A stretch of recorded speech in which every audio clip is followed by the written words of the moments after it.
Hello, everybody, and welcome to today's Tudor Talk. I'm going to be shortly welcoming our very special guest today, and that's journalist and author Sarah Gristwood. But before we go there, for those of you who don't know me, I'm Sarah, and I'm the Tudor Travel Guide, and I run the Tudor Travel Guide blog, which is your visitor's companion to the houses and castles and manors of the 16th century. So I'm delighted to see already there's loads of people here. So normally I'm saying, do say hello, give me a thumbs up or give me a heart to let you know you're here, but I can see you're here. So while we just give everybody a chance to join, let's just see who's come on. And of course, at any time, just say hello in the chat. Let me know where you are in the world, what you've been up to today, and maybe what books you've read of Sarah's. And of course, once we get into the chat with Sarah, of course, please do drop your questions into the chat. And we're going to be talking for about an hour. So I'm going to try and ask as many of your questions as possible. Okay, so who do we have? We've got Linda. Hi, Linda, a new member of the Tudor Travel Guide channel. So that's fantastic. Welcome and thank you very much for supporting my work. For those of you who don't know, I do have a membership of this channel, and there is a join button on the homepage if you wanted to support what we do here. Okay, so welcome, Linda, and let me know where you are in the world. Oh, I see you're in Virginia and wondering when you'll get to the UK again. Well, I think that's a question on many people's lips at the moment. So Sue, hello, Sue, an old friend of the Tudor Travel Guide. Hi, everyone. I've got a nice cup of English breakfast tea. Good for you. I like that very much. And we've got Linda, who's in Carmel, California. That sounds lovely. And let's see, we've got also Nancy. Hi, Nancy, from north of New York City. Wow. Hi. Of course, you guys in the US. Any of these are my friends from. So there's Sarah in the background. She can hear me talking. So I know she knows there's a few of you coming online. So she's ready to welcome you and say hello. So that's great. So you guys over in the US have a very exciting time at the moment. Everything's on a knife edge, isn't it? And let's see how that goes. So we've got Barb from Nova Scotia, Canada. Hello. And Nina. Hello, Nina. Lovely to see you here. And Catherine. Oh gosh, lots and lots of people. Anna and Gillian and James, Wendy, Trina. Oh my goodness, there's so many of you here. It's lovely to see you here. Fantastic. Okay, so we've got Barb's just saying loved girl in the mirror. Okay. Okay, so good. Right, okay, well, there's lots of you here, so I think we need to just kind of get straight on. So I want to introduce our guest. So let me just give her a little introduction, maybe for those of you who don't know Sarah. I can't believe any of you don't know Sarah, but anyway, here we go. This is the formal intro, folks. So you probably know Sarah. She's a Tudor biographer, novelist, broadcaster, former film journalist and a commentator on many royal affairs. I often see her on the BBC here in the UK when there's something going on in royal circles. Sarah graduated from Oxford University. She began working as a journalist, specialising in film interviews, and interviewed the likes of people like Robert De Niro and Paul McCartney. And she has written for most of the UK's leading newspapers and now writes regularly for the Huffington Post. But as far as Tudor history is concerned, folks, as you will know, Sarah is an author of fiction and non-fiction. She has 2 best-selling Tudor biographies, Arbella, England's Last Queen, and Elizabeth and Leicester. And then her non-fiction books, we have Blood Sisters, The Women Behind the Wars of the Roses, published in 2012, and most recently Game of Queens, The Women Who Made 16th Century Europe. And that is what we are going to be talking about today. So let me now welcome Sarah. Hello, Sarah. Welcome to Tudor Talk. Hello. So you've got a lot of people here today waiting to join in the chat with you. And what I'm going to do, folks, is I'm going to be keeping an eye on the chat.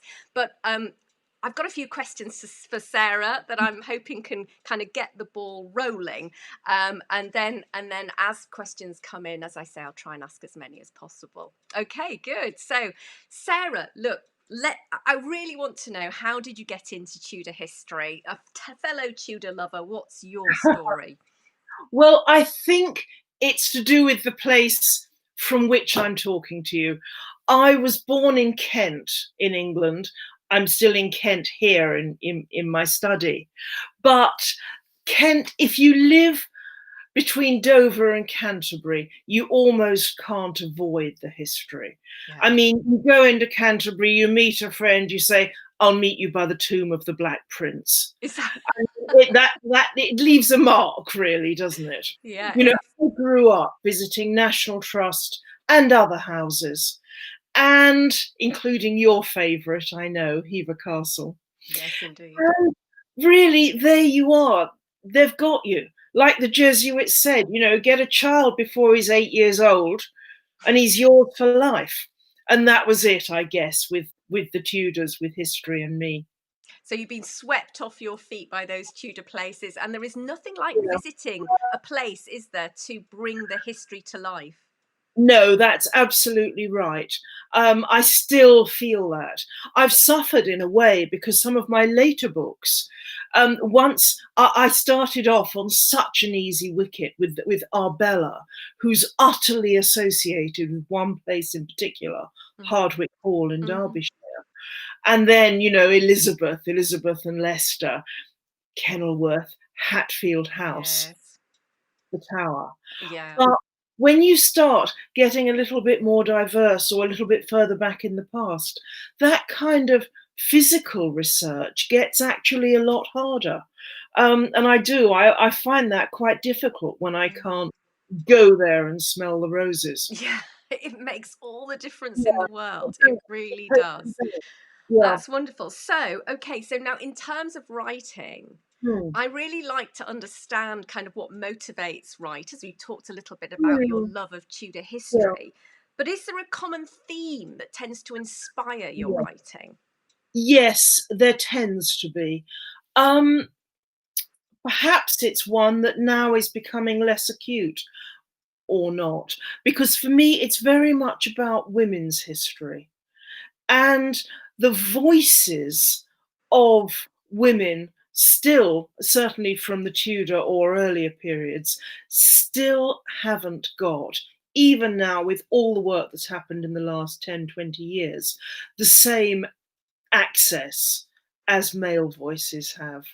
So I started out with this book about Arbella Stewart, you know, who in her own day was expected to inherit Elizabeth I's throne and had this staggering life, but has been largely forgotten by history.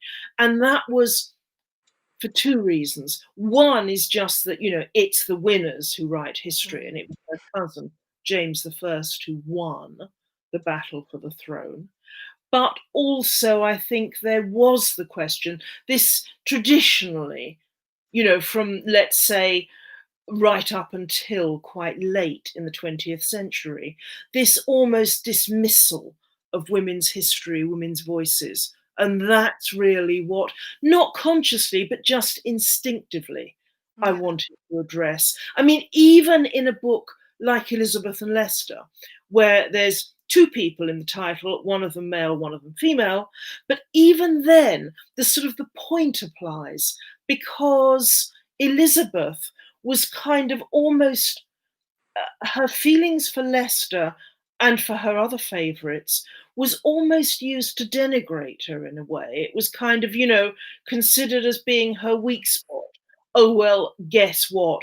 She might be a great queen, but she was just a silly woman after all. You know, she had these crushes on these unsuitable men. And what I wanted to show was that for her, just as much as, you know, for the feminists of the 60s, the personal was political. She, for better or worse, used these men.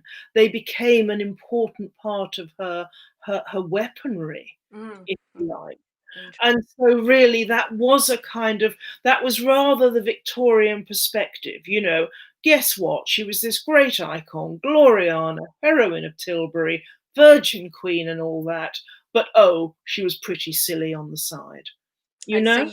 yeah, no, and so that's what you set out to try and Yeah, address. And we yes, may I well come do, back to Elizabeth, because I know Elizabeth of is course, one of your always. favorites. Yeah, yeah, We'll see how whether the chat takes us there. yeah. So is it Layla saying wonderful, excellent book on Oh, one of my favorite historical figures? That's your Arbella book. So okay. very nice.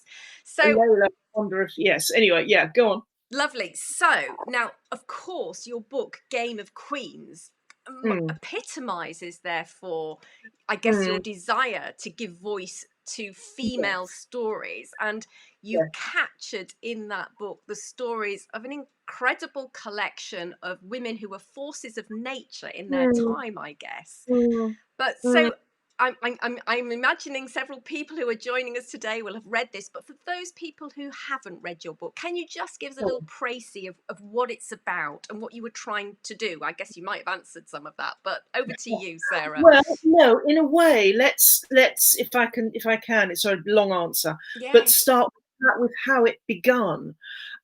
It begun many years ago. One of the first books that got me hooked on Tudor history was Garrett Mattingly's great The Defeat of the Spanish Armada. You know, a book from the first part of the 20th century, but still unbeatable in its way. And he just had a throwaway line Mm. about how odd it was that throughout most of the 16th century, the the religious conflict on either side had been spearheaded by a woman. And because he was thinking, of course, of Mary Stuart Mm. versus, if you like, Elizabeth Tudor. And I thought, oh, yes, that's interesting. And I began looking. And what I found was both that it was truer than he'd said and went back further than he'd said, but that very often these were either physical mothers and daughters or mentors and proteges, that there were these lines of connection. I mean, it half killed me, a kind of family tree, Ah. the chains of lessons in power Mm. passing from one woman to another.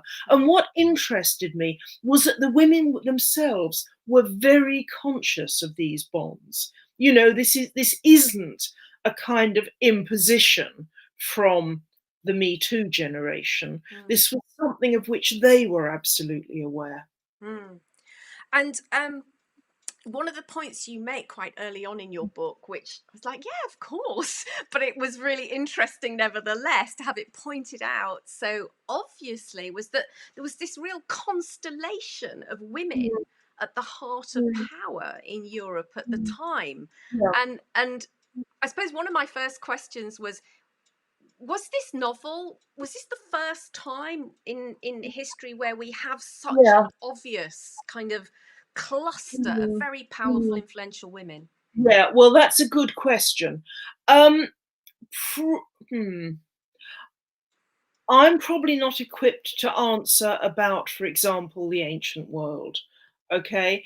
But Mm, in terms of the history that we all know, yes, I think probably it was. I mean, God knows there'd been powerful women before. mm, Think of Eleanor of Aquitaine, for example.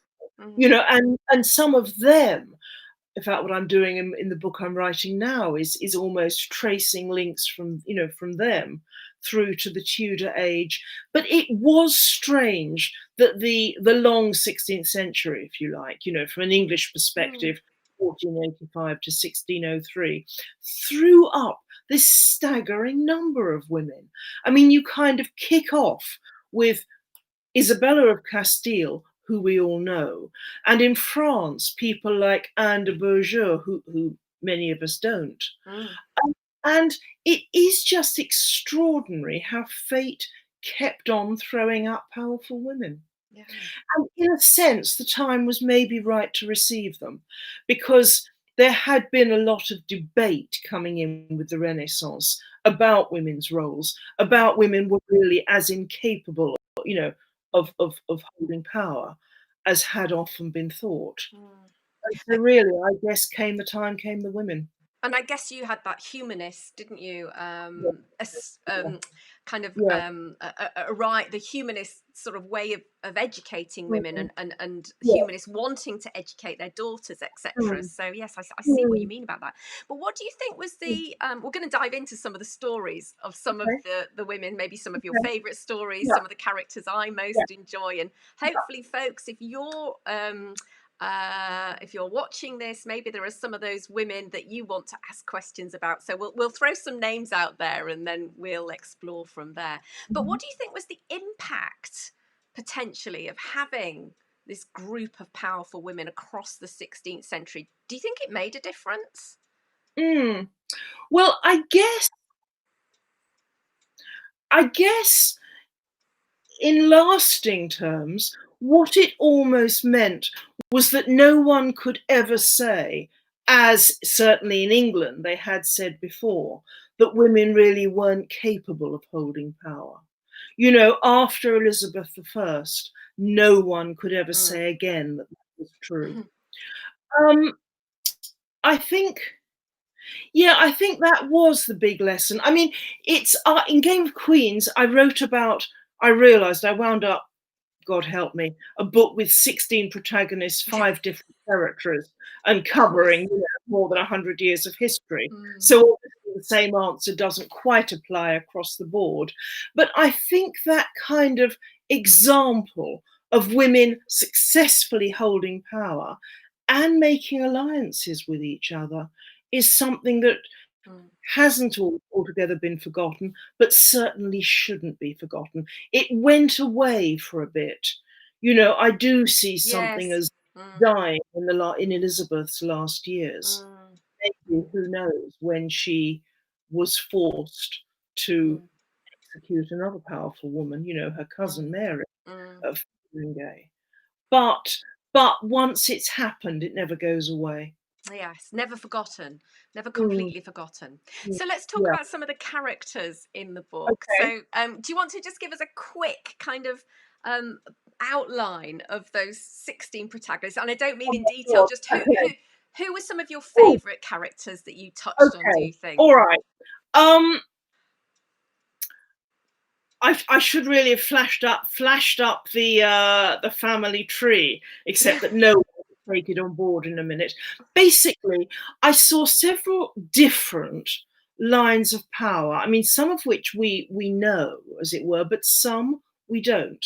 So Isabella of Castile to her daughter Catherine of Aragon to her daughter Mary Tudor. Mm, We know about that. mm, We know a little bit less of some of the lines in France. You know, there was Louise of Savoy, there was Jean d'Albret, Jean of Navarre, um, and and in England, of course, we all know about you know Anne Boleyn, yes. Elizabeth I. But one of the characters who most fascinated me is one most of us in England certainly don't know, and we absolutely should do. Mm. Margaret of Austria. Now, Ah. oh yes, she kind of crosses a lot of boundaries. She was born the daughter of the ruling Duchess of Burgundy. She was at one point or another, she was, partly raised by Louise de Savoy in France. She was the daughter-in-law of Isabella of Castile. She came back to act as regent in the Netherlands for her nephew, Charles V, the Mm. Holy Roman Emperor. And while there, of course, many young girls were sent to learn from her example, to be educated at her court, among them one Anne Boleyn. Yes, indeed. But she's there everywhere. She was there right through. She had helped raise Anne Boleyn, spoke very warmly of her, and yet when the time came for Henry VIII's great matter, for Catherine of Aragon to be seeking to try and defend her marriage, it was Margaret of Austria, her one-time sister-in-law, who found lawyers for her because Catherine said that no one in England dared really help her. Ah, I see. And Mm. yeah, And yet Margaret, I mean, her one-time father-in-law, Ferdinand of Aragon, wrote that, Margaret of Austria, she's the most powerful woman in Europe. She's the one on whom we all depend, that she is the only one who can sort out this great affair. And what particularly fascinated me was one particular incident, Mm. treaty, in 1529, the Treaty of Cambrai, which is better known as the Ladies' Peace, Ah, yeah. because it was negotiated between two women, Margaret of Austria on behalf of her nephew, Charles V, and Louise of Savoy on behalf of her son, King Francois, Francois I of France. And it was totally about ending, or at least bringing a halt to the endless wars between France and Spain. And the two women really did, you can see it in their letters, it's totally the two young men, if they get together, they're just going to hook antlers, basically. If we can just get them out of the way, we two women can get the business done, as in Is that how that happened? Because I was fascinated yeah, by that. totally. Yeah, yes. It's, That, I'm sort of almost gobsmacked about how they I managed know, to well, I was too. Yeah. maneuver Well, these young men out of the way. How did well, I know. I mean, and Francois the First, Louise kind of packed him off to a hunting lodge a few miles away, so he spent the time killing things, which is, I guess, kind of what young early modern kings did, if in doubt, kill something. And Charles V kind of stayed a bit further off, but it totally was. These two women had known each other because Margaret of Austria had at one point been raised at the French court, so they yes. had briefly been young girls together. But it was absolutely about that, about their bond, their shared ability as women. And so the outcome of that peace treaty, where did it happen? How long? Because they actually met in Yeah. person, right? Oh, they absolutely met in person. Yeah. I mean, and Margaret, another one of to me, the most interesting characters, which is Marguerite of Navarre, came along. Louise of Savoy's daughter Yeah. came along as well. So Ah. there were actually three powerful women there, with Ah. all the men kind of, lurking somewhere in the background. I mean, Wolsey was lurking somewhere around, the various kings. But it literally, the politics of 16th century Europe being what they were, the peace didn't last that long, sad to Ah, say. I was just going But to ask you about what the no, kind of so outcome I'm was. afraid not. But there Mm. are other examples. I mean, in Britain, you could see one. You could see one, sort of 20 years early or 15 years earlier, when Catherine of Aragon, in her husband Henry's absence, was organising the armies to go north and repel a potential Scottish invasion. Mm. And of course, her forces wound up killing the husband of her sister-in-law, Mm. Margaret Tudor. Yeah. Scottish Awkward queen. family moment. Well, quite, yes, quite. Yeah, how do you come round from that one for the next Yeah. Christmas party? Yeah. But again, there was that idea mooted, if only the two, by Margaret, if only the two women could get together, maybe they could sort things differently. And I And suppose yeah, go on, sorry. after after the Battle of Flodden, Mm. disastrous loss of Scottish life and the Scottish king, Margaret Tudor's husband, killed. Mhm. Nonetheless, Catherine of Aragon was saying, well, wanted to send a priest north to comfort her sister-in-law. Now, you might think that's a little bit weird. First she sends the army that kills her brother, the man, and then she sends a priest to comfort the woman.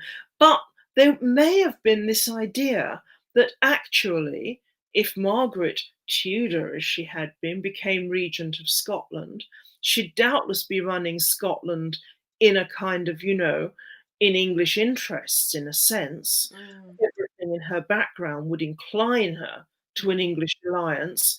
And guess what? Peace is cheaper than war. Yeah. You Yeah. know? That Yeah. kind of amity, if she could have brought it off between the women, would Mm. actually have been an awfully lot cheaper and less bloodthirsty way of securing England's future. And when you were saying about one of the women saying, "If only we could meet in person," of course, that Yeah. reminds me a little bit of Mary, Queen of Scots, and her Well, indeed, yes. No, they were ongoing. all, yeah, that's right, kind of after the personal meeting, the personal touch, if you like, for Yeah. better or worse. Yes. I suppose when men met, they made war, and when women met, they tried to talk it out. Maybe. Oh, Well, wonderful. I think that's true, yeah. Yeah. But you mentioned Margaret Tudor, and I hope you don't Mm, mind you mm, indulging me a little bit in Margaret Tudor, because she's a character who's come to my attention most recently. I've been doing some research about mhm, locations in Scotland, mainly about mhm, Mary Queen of Scots, but you mhm, can't help tripping over Margaret Tudor mm, when you're sort of talking about mm, Linlithgow Palace and yeah, Holyrood and so on and so yeah, forth. So, and I was, yeah, I mean, tell me about, can we talk a little bit yeah, about her life? Because she was just yeah. so young when she went to No, Scotland. absolutely. Margaret Tudor fascinates me in a completely different way from Margaret of Austria, because Margaret of Austria was, I mean, Margaret of Austria was, apart from anything else, you feel a staggeringly sensible woman Yes. and a likable one. If you had to be stuck on a desert island with any of the protagonists of Game of Queens, you'd go for Margaret Tudor every time. That's, I mean, sorry, yeah, Margaret of Margaret Austria of every time. Austria. Yeah. One of the stories I like about Margaret of Austria is that when she was on the way by ship to Spain to to marry the son of Ferdinand and Isabella, the ship almost, dreadful storm, the ship almost went down in the Bay of Biscay. And Margaret of Austria, apparently, when everyone around her was terrified, composed this kind of rhyming jingle. You know, here lies Margaret, the willing bride, thrice married, but a virgin when she died. And any woman who can do that under those circumstances gets my vote. Formidable. Yeah. Margaret Tudor, a very different kettle of fish. As you say, she was very young, 13 when Mm, she went to become queen. mhm, Had her husband lived, doubtless her life pattern would have continued as that of a queen consort. mhm, Since he died, with his heir still a young child, it fell to Margaret Tudor to try and grasp the reins of power.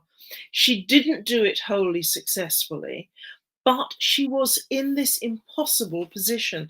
And that one thing that interests me as the kind of predicament that very much epitomizes the downside, if you like, of being a 16th century female royal.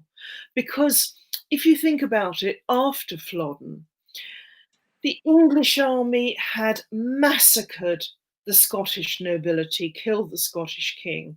Now, here was Margaret. On the one hand, she was the mother of the new young Scottish king and the widow of the last one.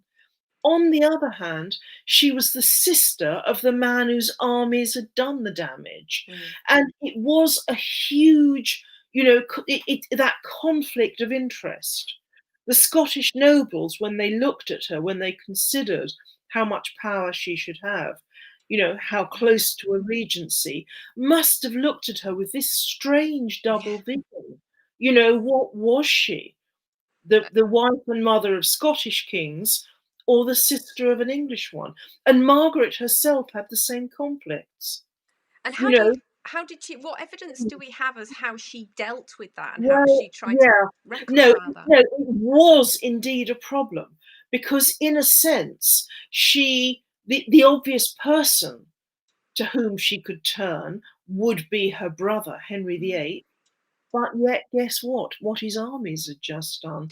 And he did, in a sense, she and her bids for power did, in a way, fall into the gap between those two things. But really, it's hardly surprising. Yeah, yeah, absolutely. And one thing that No, interests go me in terms of what you were saying, on. because I know your particular interest is in places and so on, just to what degree Margaret's Margaret Tudor's story actually foreshadows that of Mary, Queen of Scots. I mean, at one point, you have Margaret Tudor pregnant, heavily pregnant, making this wild ride to try and escape from her enemies among the Scottish nobles. Guess what? Decades later, you've got Mary, Queen of Yeah, Scots doing exactly the same same thing. thing. Mm. As somebody's just said, Lane has just said the Scottish nobles were a tough bunch. They Yeah, were, weren't they? they sure were. No, it's one of the great questions. If you're looking at late or mid 16th century queenship, certainly in the British Isles, Mm, is why Elizabeth Tudor made it work, Mary Stuart didn't. And a part of that undoubtedly is down to personality and mm, also training.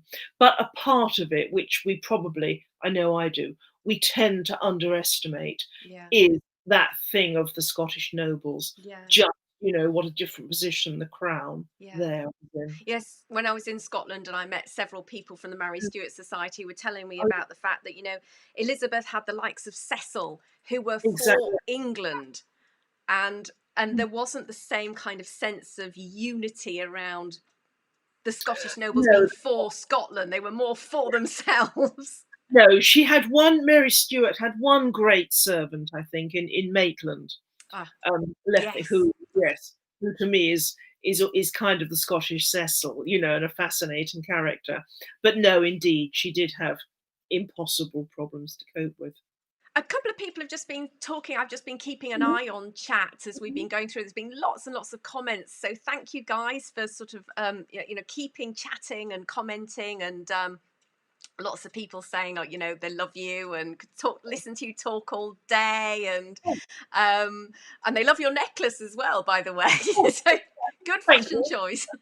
But I've seen a couple of people talk about Cecily Neville. Have you Mm. done any research on Cecily Neville, just saying Well, how much yeah, they admire her and what a powerful woman uh, she is? yes, interesting. Blood Sisters, of course, the women behind the Wars of the Roses. She was very much one of them. Yes, fascinating character. Uh, I'm fascinated at once by what we know and what we don't know, Okay. because, I mean, it's perhaps I should just say briefly who she Yes, was. please do. Um, Yes. Cecily, she was the mother of Edward IV, and therefore also of Duke of Clarence and of Richard III.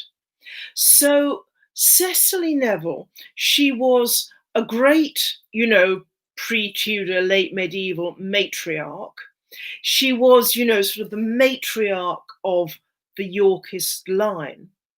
But although we have things like letters Cecily Neville wrote, to sort of her steward of her lands, or to, um, tenants she felt had done her wrong, saying they should cease, on peril of her great displeasure and heavy ladyship. We don't know some of the most fundamental things about her. We know her daily routine, even in later life, how early she got up in the morning and how many religious services she heard. But she had to stand by as one of her sons, Edward IV, ordered the execution of another, the Duke of Clarence. She had to stand by while one of her sons, Richard III, deposed, if no worse, her grandson, the boy who would have been Edward V. Yeah. And fundamentally, we don't know what she thought about it. No record. There are some reports. Mm, There's some evidence on the Richard III thing from which you can extrapolate, but basically, it's almost, if you could go back in time and have a serious conversation with one woman, mm. she might be the one. Really, that's interesting because, as I say, I know your heroine is Elizabeth I, but clearly that Yeah, conundrum.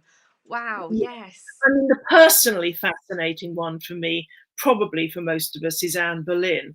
But Cecily Neville, when you think about it, There are some very extraordinary questions there. Yeah, amazing. So I'd love to carry on, but I'm also mindful of chat. And somebody, if we could just sort of cycle back to Yeah.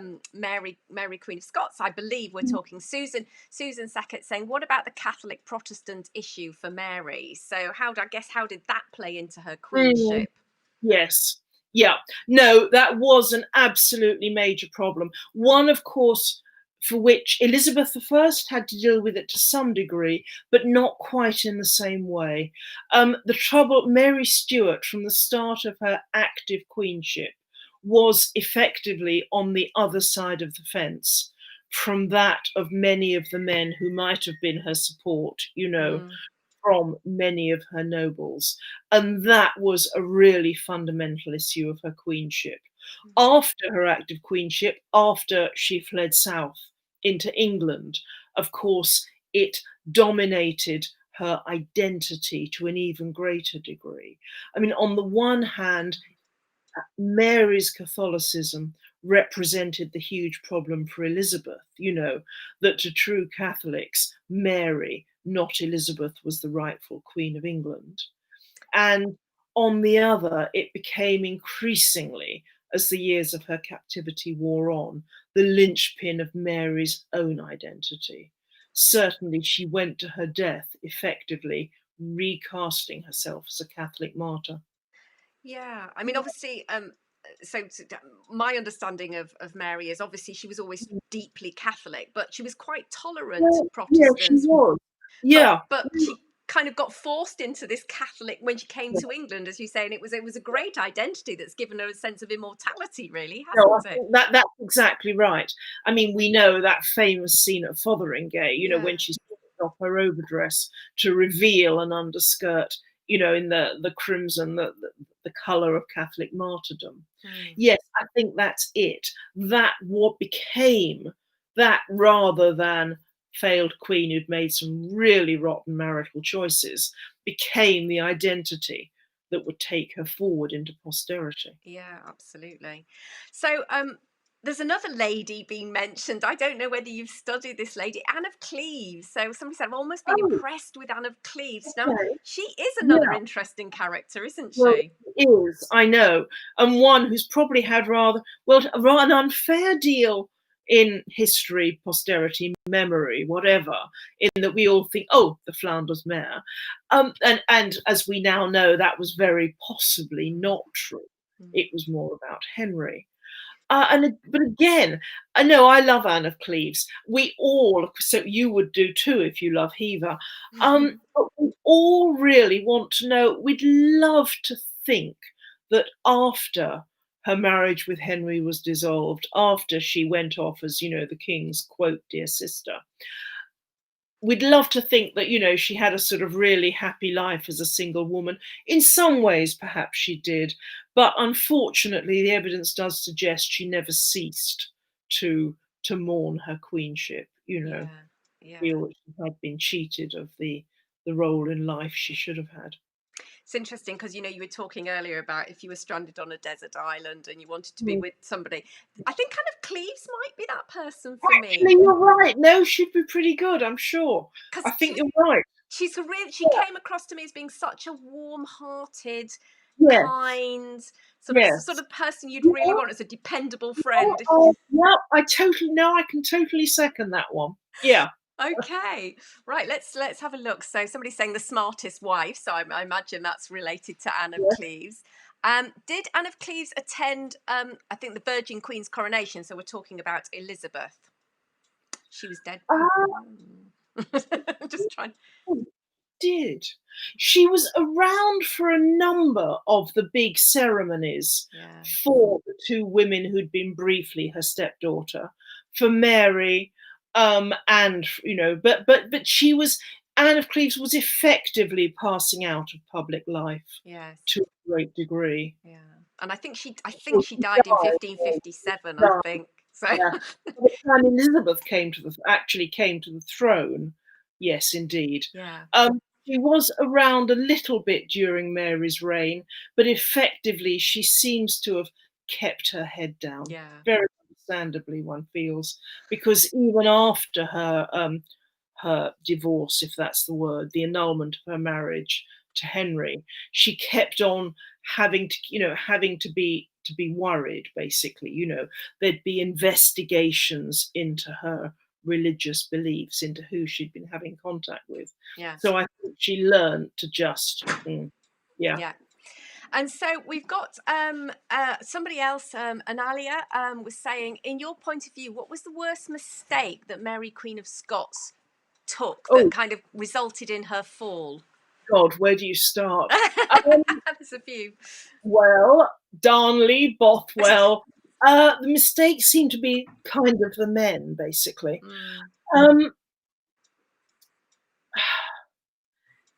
it's, I think it does come down to the men, really.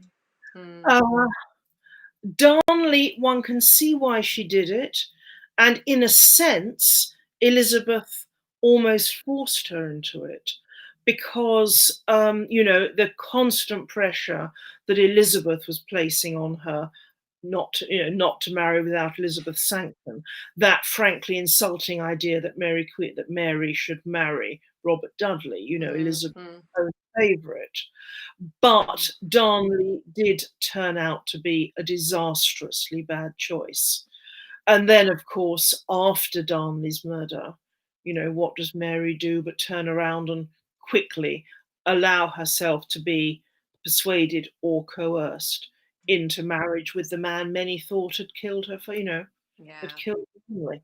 You can't beat that one, really, can you? I No. mean, I don't think any of us now really think that the casket letters were right. It's fairly widely accepted that they were either completely forged or doctored. So, a lot of the calumnies against her we can now deny. But the charge of having made rotten choices, and of course a third rotten choice proved to be coming south over the border to England.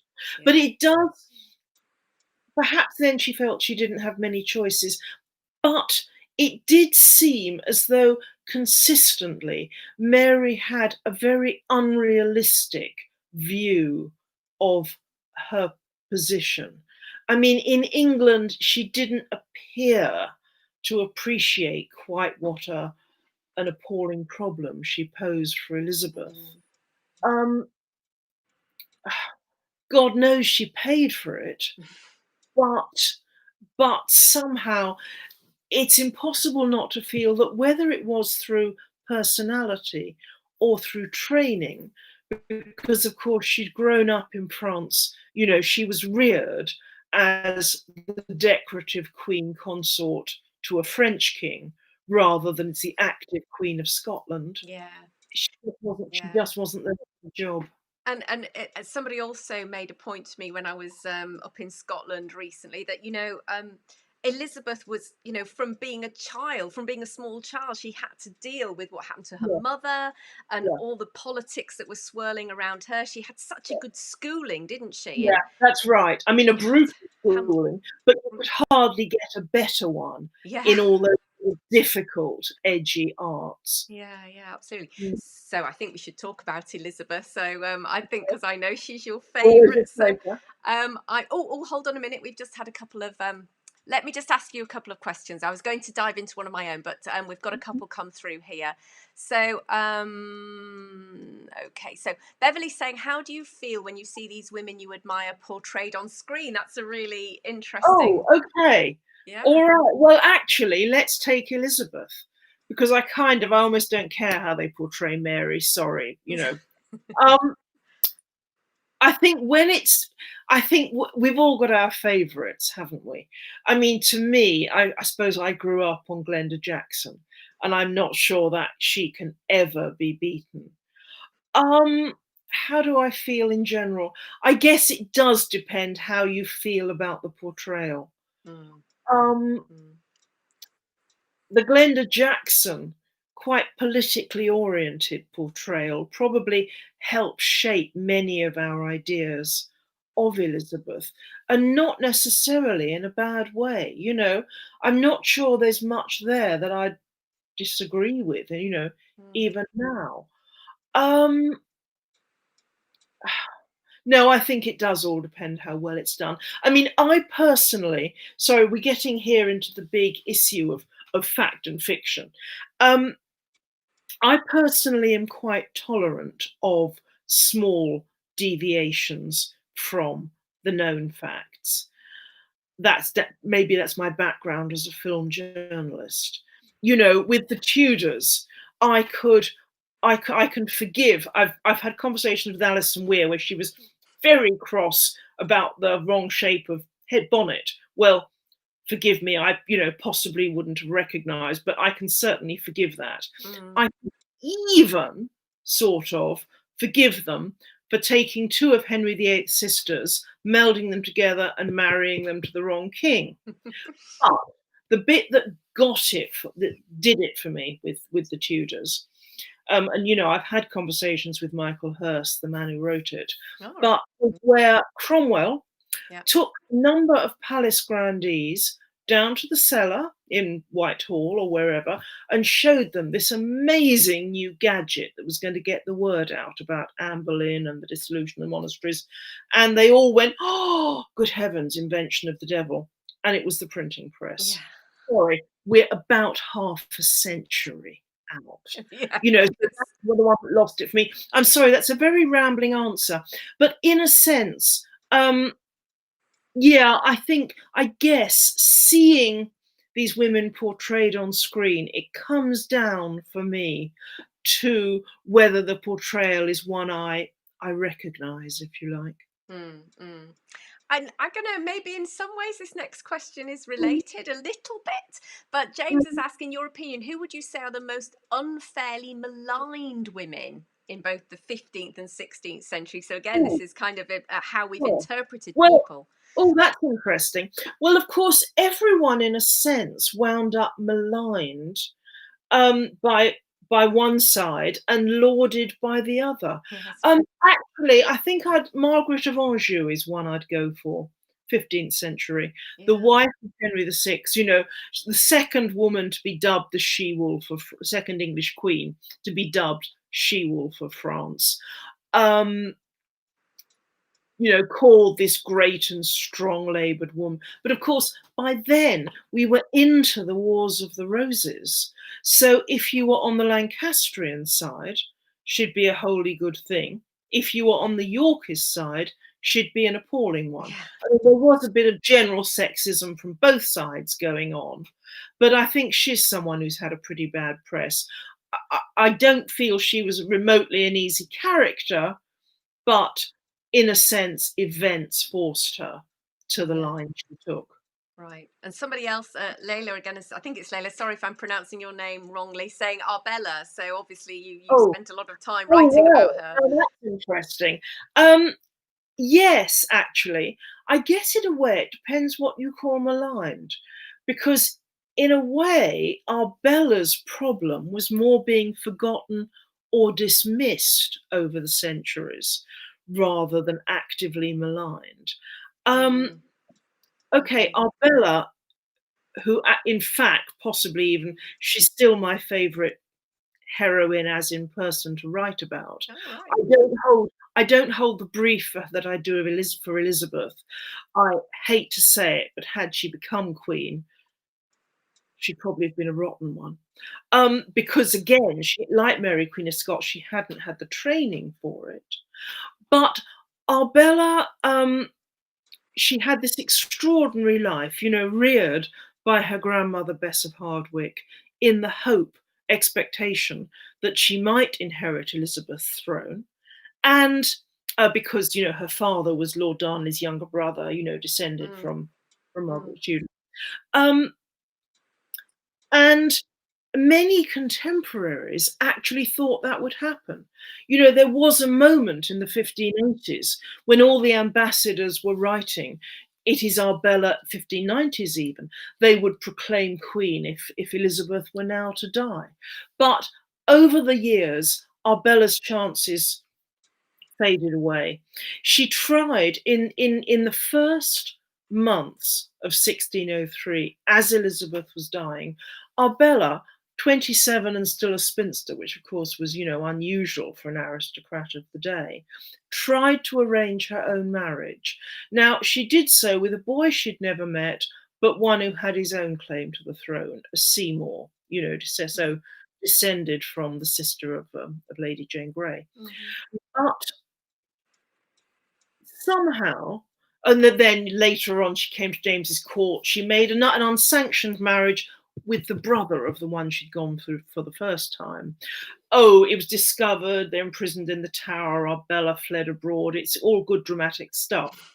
But over the years, Arbella has been cast as entirely a victim of other people's ambitions.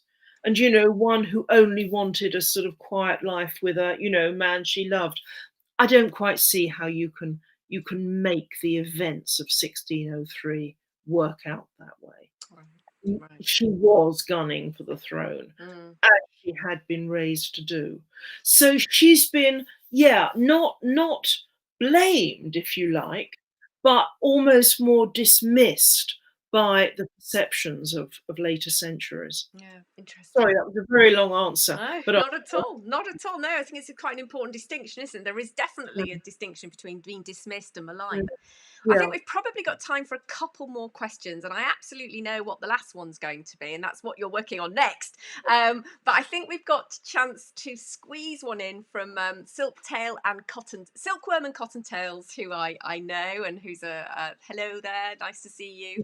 Mm, She is saying, how do you think Elizabeth really felt about her father putting her mother to death? She mm, couldn't publicly slur her mm. father's memory, but it must have been difficult to forgive him. Well, it must, but Elizabeth in adulthood, I mean, we do not know how or by who Elizabeth was told about her mother's fate. So she grew up without her mother there, with her father as a very important, sometimes inimical, but massively important presence. In later life, as a queen, there were a few little but significant signals that she revered her mother's Mm, memory. mm, You know, mm, um, jewels, a ring with her mother's image in it, the way that she did promote some of her mother's mm, relations.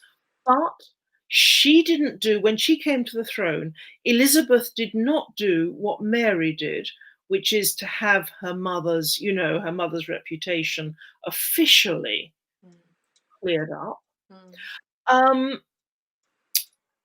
Elizabeth needed to do what she did, which is to proclaim herself as Henry's daughter, mm, because it was on that her claim to the throne rested, obviously. So she was either too wise or too wary to make too much fuss about Anne Boleyn. The pageantry, when she was crowned, the pageantry did feature Anne Boleyn, featured Anne Boleyn, as a heroine. And of course, Anne Boleyn was a heroine for Elizabeth, politically as well as personally, in one sense, in that Elizabeth's claim to the throne, her legitimacy, mm, rested on the Protestant religion. mm, But all the same, Elizabeth, I mean, who knows? It would be possible, perhaps, for a psychiatrist to see this as a kind of abuse syndrome almost, but Elizabeth grew up in the shadow of her father, and that is the image, the echo that she evoked more consciously. yeah. You can't repudiate your father if you're then No, aligning your whole premise for no, being on the precisely. throne through your father. It would be Exactly that. so There is contradictory. exactly that. Yeah. There is evidence that she and those around her obviously did want, up to a point, to honour her mother's memory, but that was done pretty discreetly. Yeah, in privately, yeah. Yeah. Okay, so we are really coming to the end of our hour. How fast it always flies round. I hope you guys have been enjoying the chat so far. Sarah, you've been amazing. And I definitely want to ask you, somebody was saying, Linda was saying, Sarah, you hinted about a book you're writing. Oh, Anything you can share for us to look forward well, to? yeah, absolutely. Basically, you're my test group because I care passionately about this book, but because it's a complex one, I've got to work out exactly how I can explain it to people in one sentence. It's called The Tudors in Love, and it is about how romance really shaped this particular dynasty. They were a dynasty in love with the idea of love. I mean, not just Henry VIII and his marriages, you know, his sisters, Elizabeth's great play on the idea of herself as adored and beloved. But behind that, like every good iceberg, it's got a hidden, a hidden submerged tenth. And those tenths are this romantic ideal that had dominated aristocratic Europe for centuries when the Tudors came along, the idea of courtly love. It Lovely. was an idea C.S. Lewis, great medievalist as well as the man who gave us Narnia, said that courtly love was an idea compared to which the Renaissance was just a ripple on the surface of literature. Brilliant. I'd say, and it's true in a way, and I'd say it's an idea that's still with us today. So through the prism of the Tudors, I wanted to explore that too. So it's the Tudors in Love. It's out next autumn, the begin September the 1st, I think. Oh, But brilliant. behind that, there's another story. Oh, excellent. Good. Well, hopefully that's got everybody's taste buds whetted and looking forward to your next book. Wonderful.